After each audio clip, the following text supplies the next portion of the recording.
जिनका आज निर्माण कल्याणक है, जिनके मोक्ष जाने से तिथि मुकुट सप्तमी कहलाई, सावन सुदी सप्तमी, जहां से मोक्ष पधारे वो स्थान स्वर्ण भद्रकूट समेत शिखर कहलाया। और जिनका ऐसा गजब का प्रताप है कि देश में एक रेलवे स्टेशन का नाम पार्श्वनाथ स्टेशन दिया गया। आज भी जिनकी ऐसी महिमा है कि जहां कहीं भी मंदिर होता है, जिनालय होता है, बीतरागी नृग्रंथ प्रतिमाएं होती हैं, वहां पार्श्वनाथ भगवान का छोटा मोटा जिनबिंब जरूर होता है। और हर एक व्यक्ति की मान्यता जिनके प्रति ऐसी है कि मैंने पार्श्वनाथ भगवान को याद किया है, मेरे संकट जरूर दूर होंगे। छोटा बच्चा भी जिनका नाम जानता है, जिनका धाम जानता है, ऐसे पार्श्वनाथ भगवान को बारंबार नमोस्तु प्रणाम। आत्मार्थी सज्जनों, पारस मणि अदु पार्श्व में बड़ो आतरो जान, पारस मणि अरु पार्श्व में बड़ो आतरो जान, बोलोहा सोना करे ए करे आप समान, ए करे आप समान।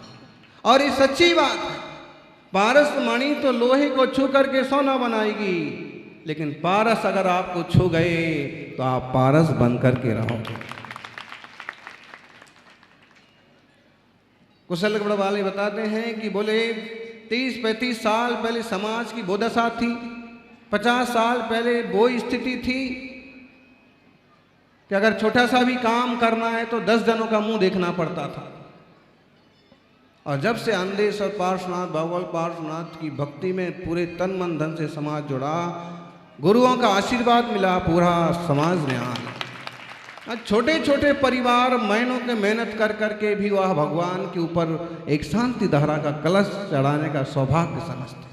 और शिलान्यास के लिए तो कितने अरमान लोगों ने बना रखे हैं।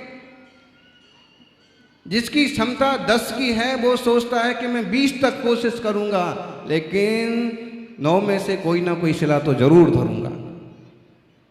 क्यों?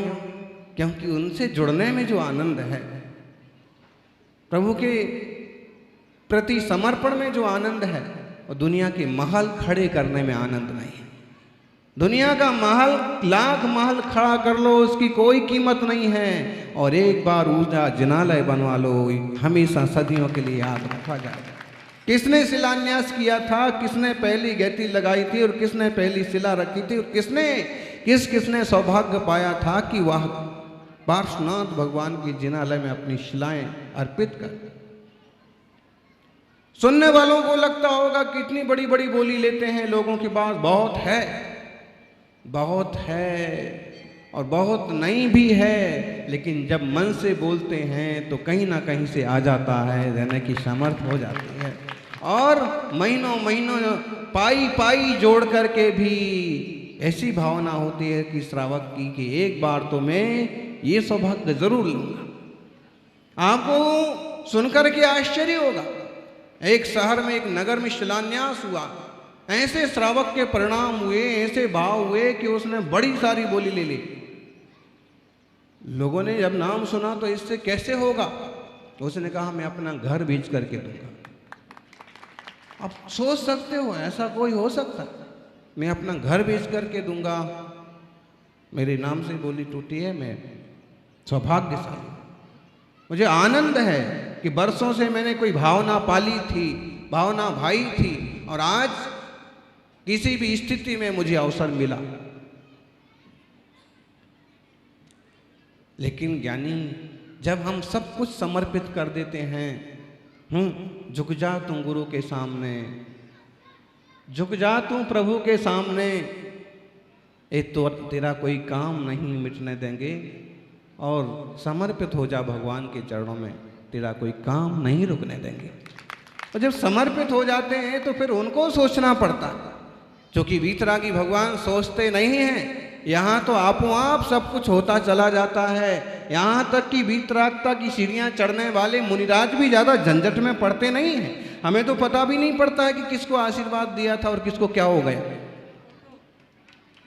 ये आपका भाव है, आपकी भक्ति है, आपका सौभाग्य, आपका डिपॉजिट है, और उस पर थोड़ा सा और ऊर्जा मिल जाती है तो बेड़ा पार हो जाता है। छोटा बच्चा सीढ़ी चढ़ने की कोशिश करता है और उसे पप्पा का हाथ या उंगली का सहारा मिल जाता है तो आसानी से चढ़ जाता है। और अगर वो खुद ही कोशिश ना करे, खुद की भी क्षमता ना हो, तो गोद में कितने बार उठा के लेके जाएंगे।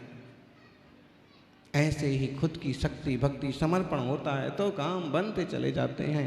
आत्मार्थियों, संसार के काम तो सहज है बनना, लेकिन परमार्थ का काम बने वो सबसे बड़ा सौभाग्य है जीवन का। और जब हम परमार्थ मार्ग पर चलने वाले परमार्थ मोक्ष को उपलब्ध भगवान पार्श्वनाथ के भक्त हैं तो एक दिन पार्श जरूर बनेंगे। पार्श्व बनना है, पारसनाथ बनना है तो उनके पद चिन्हों पर चलना होगा।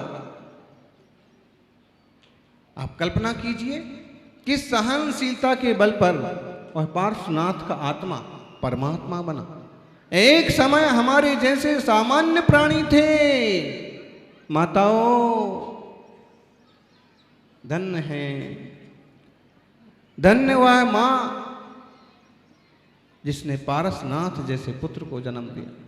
और वह तो धन्य है ही, ये सौभाग्यशाली मोक्ष मार्गी, इनको जन्म देने वाली मां भी सौभाग्यवती है, सौभाग्यवान। सबका जीवन में सौभाग्य नहीं आता है। वर्षों वर्षों का पुरुषार्थ होता है तो संयम हाथ आता है। दशहरे को फिर दीक्षाओं की संभावना है। अब किन के भाग्य जगते हैं और किन का लाभ मिलते हैं। ऐसा नहीं समझना कि जो जो आग्रह करेंगे और सबको बिल्कुल दीक्षा मिल ही जाएगी। कम से कम हमारे पास ऐसा नहीं होता। आग्रह बहुत होते हैं, लेकिन सचमुच कुछ भी क्षमता और योग्यता हो तो उसके बाद ही दीक्षा होती है। और कभी कभी ऐसा होता है कोई क्षमता वाला व्यक्ति यदि अटका हुआ है तो उसका कान पकड़ के निकालना पड़ता है कि तू तो लायक है फिर भी नालायक बना फिरता। जो अभ्यासु जीव है, घर में ही व्रत संयम की धारणा में मस्त है, मगन है, तो भाई आगे बढ़, क्योंकि पूर्ण संयम के बिना पूर्ण आत्मानुभूति का मार्ग खुलता नहीं।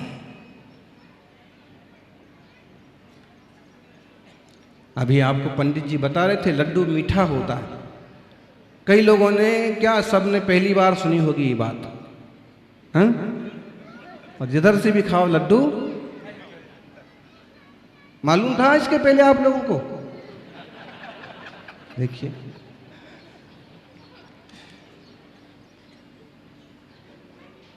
कहीं से भी खाओ लड्डू मीठा होता है, और कहीं से भी भक्ति करो जीवन में आनंद होता है।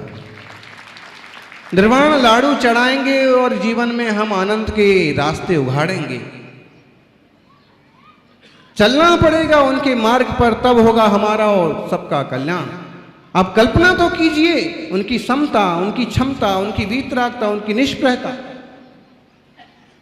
संघर्षों में उपसर्गों में तुमने क्षमता का भाव धरा।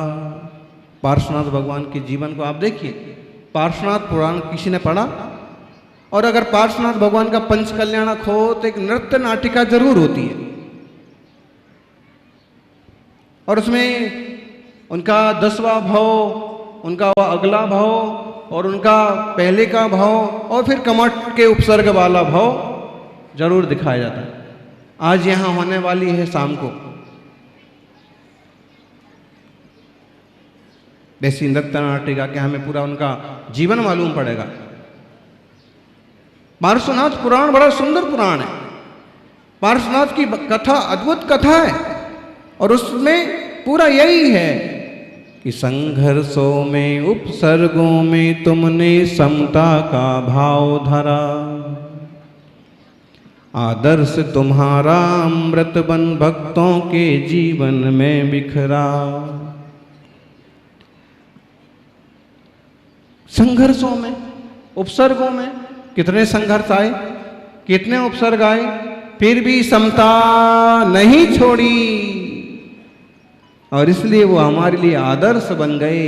जरा सा कोई विघ्न जीवन में आता है कि हे पार्श्वनाथ भगवान रक्षा करो, लेकिन पार्श्वनाथ भगवान ने तो किसी के हाथ नहीं जोड़े थे कि रक्षा करो। जब उन पर उपसर्ग आए, जब उन्हें संकट आए, जब उन्हें परेशानी आए, तब उनने किसके हाथ जोड़े थे? बोलो ज्ञानी। किसी के हाथ नहीं जोड़े, किसी के हाथ नहीं जोड़े थे। उनने बाहर की तरफ देखना बंद करके, बल्कि बाहर के प्रभु को भी देखना करके बंद करके निज भीतर के प्रभु को निहारना चालू किया, राहब उपसर्ग पर विजय पाई। और जब हम पारस प्रभु को याद करते हैं तो निश्चित पारसनाथ भगवान कहीं ना कहीं ये इशारा करते हैं कि केवल मेरे पीछे मत दौड़ो, जैसा मैं हूं सहज शांत निर्मल बीतरागी छवि वाला, ऐसे तुम बन जाओ तो तुम्हारे सारे दुख संकट दूर हो जाएंगे। क्षमता रखी, हर हाल में क्षमता। आप कल्पना कीजिए,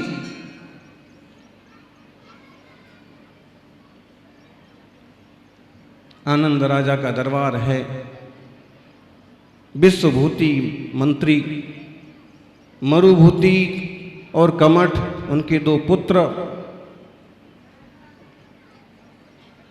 कितना अंतर हो सकता है। एक भाई परम सदाचारी परम ज्ञानी और दूसरा परम दुष्ट परम बेईमान। अपनी अपनी करनी का फल सबको मिलता है। एक ही मां से जन्मे हैं दो भाई, और एक मुनिराज बनता है और दूसरा बदमाश बनता है। ऐसा भी हो जाता है।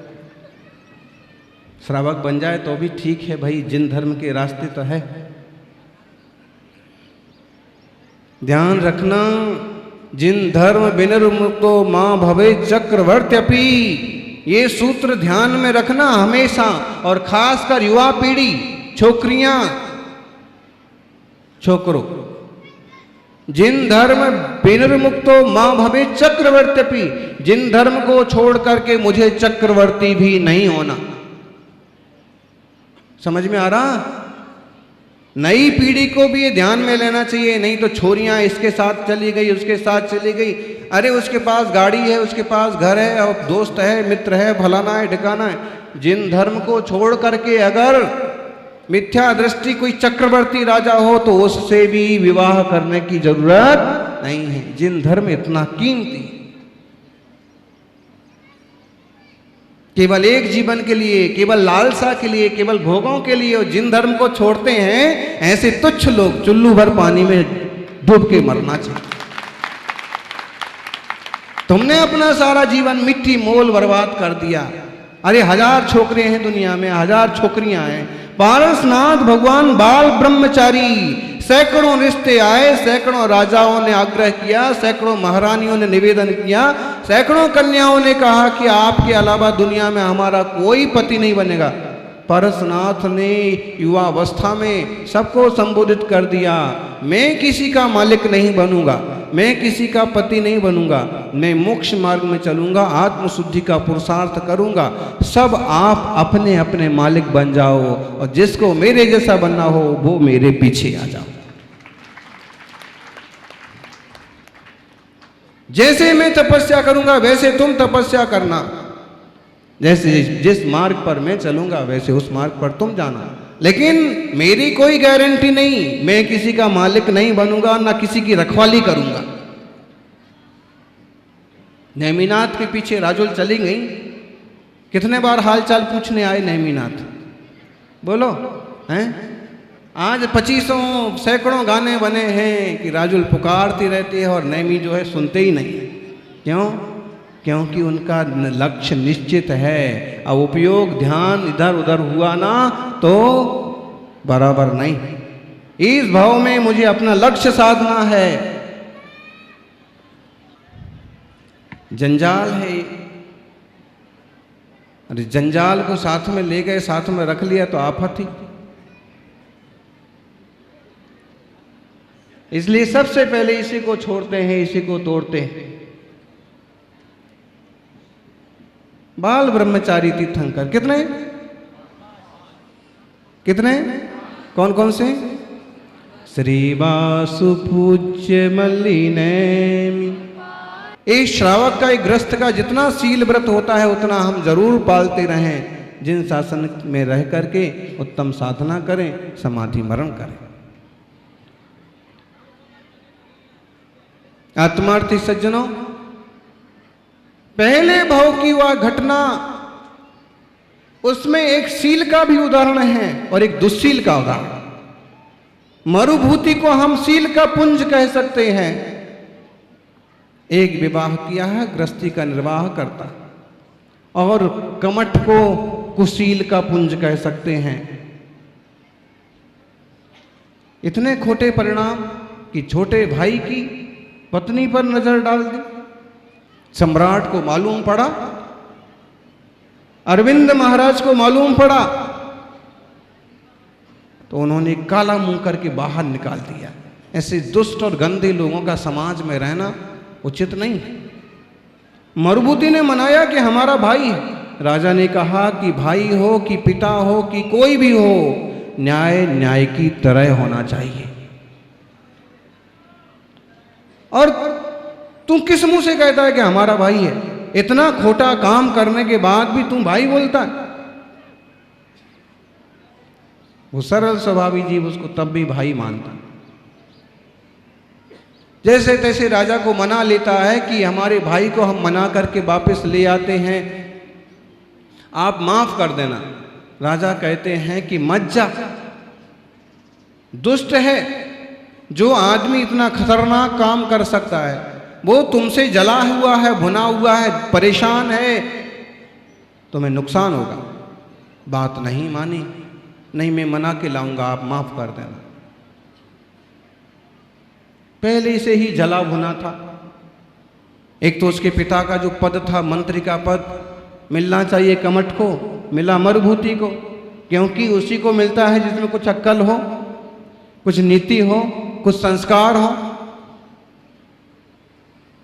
आज के जमाने में भी अध्यक्ष बनाते समय, मुखिया बनाते समय यही कोशिश की जाती कि अच्छा आदमी हो, लेकिन कोई कभी कभी कोई आड़ा टेढ़ा भी कहीं कहीं जबरदस्ती करने लगता है, तो अब उसका क्या इलाज है? कोशिश तो यही रहती है। मंत्री बना दिया छोटे भाई को, मरुभूति को, उसकी जलन हो गई, ईर्ष्या हो गई, भयंकर दुष्टता हो गई कि ये इसके कारण से मुझे मंत्री नहीं बनाया गया।